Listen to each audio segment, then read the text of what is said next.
Hi friends, welcome back to my channel. இன்றைக்கி நம்ம பார்க்க போகிறது ஒரு அருமையான ஹெல்த்தியான லஞ்ச் பாக்ஸ் ரெசிபி தான் பார்க்க போகிறோம். ஒரு கடாயில் ஒரு ஸ்பூன் எண்ணெய் விட்டுருக்கேன். எண்ணெய் நல்லா காஞ்சதும் கடுகு உளுந்தம் பருப்பு சேர்த்து பொரிய விட்டுருக்கேன். 1/4 கிலோ கேரட்டை இந்த மாதிரி குட்டியாக நறுக்கி எடுத்து வச்சுருக்கேன்.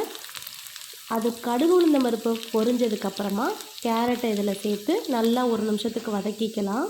வதங்கினதுக்கப்புறமா 1 ஸ்பூன் மிளகாய்த்தூள், 3/4 ஸ்பூன் சீரகத்தூள், 1/4 ஸ்பூன் மஞ்சள் தூள், தேவையான அளவுக்கு உப்பு, இது எல்லாத்தையும் நல்லா சேர்த்துட்டு ஒரு 10 செகண்ட் இந்த அளவுக்கு லோ ஃப்ளேமில் வச்சு பெரட்டி விடுங்க. கேரட் நார்மலாகவே ரொம்ப சீக்கிரம் வெந்துடும். இதை பெரட்டி விட்டதுக்கப்புறமா கொஞ்சமாக தண்ணி சேர்த்துக்கலாம். தண்ணி சேர்த்துட்டு இதையும் அப்படியே லோ ஃப்ளேமில் வச்சுருங்க. ஒரு தேங்காயில் இந்த அளவுக்கு இதை நல்லா திக்காக பால் எடுத்து இந்த கேரட்டில் சேர்த்துட்டு அதுக்கப்புறமா கொஞ்சமாக கருவேப்பிலை சேர்த்துக்கோங்க. இப்படி சேர்க்கும்போது நல்ல ஒரு வாசனையாக இருக்கும். இப்போ இது எல்லாம் ஒன்று சேர்ந்து நல்லா ஒரு திக்காக தொக்கு பதத்துக்கு வரணும்.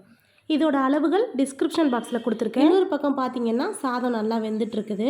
கேரட் பாருங்கள் நல்லா கொதிச்சு இந்த மாதிரி தொக்கு மாதிரி வந்துடுச்சு. நம்ம விட்ட தேங்காய் பால் விட்டோம்ல, அதோட எண்ணெயுமே மேலே நல்லா தெரிஞ்சு வருது. சாதம் வடிக்கும்போது நல்லா சாஃப்டாக இருக்கிற மாதிரி பார்த்துக்கோங்க. அப்போ தான் பசங்களுக்கு நம்ம கொடுத்து விடும்போது லன்ச் டைமில் வரையாக இருக்காது, சாப்பிட்றதுக்கும் ரொம்ப ஈஸியாக இருக்கும். எந்த அளவுக்கு சாதம் வடிக்கணும்னா பாருங்கள், இந்த அளவுக்கு சாஃப்டாக வடித்து எடுத்துக்கோங்க. அவ்வளோதான். இதை அப்படியே போட்டு நல்லா மிக்ஸ் பண்ணிவிட்டு கொடுத்து விடலாம். இதுக்கு சைடிஷ் பார்த்திங்கன்னா அவிச்ச முட்டை, அப்படி இல்லைன்னா வத்தல், வடகம் இந்த மாதிரி எது வேணாலும் வச்சுக்கலாம். அவ்வளோதான். ரொம்ப ஹெல்த்தியான ரெசிபி, ரொம்ப யூஸ்ஃபுல்லாக இருக்கும் அப்படின்னு நினச்சிருக்கேன். இந்த வீடியோ பிடிச்சிருந்தால் லைக் பண்ணுங்கள், ஷேர் பண்ணுங்கள், மறக்காமல் நம்மளோட சேனலுக்கு சப்ஸ்கிரைப் பண்ணுங்கள்.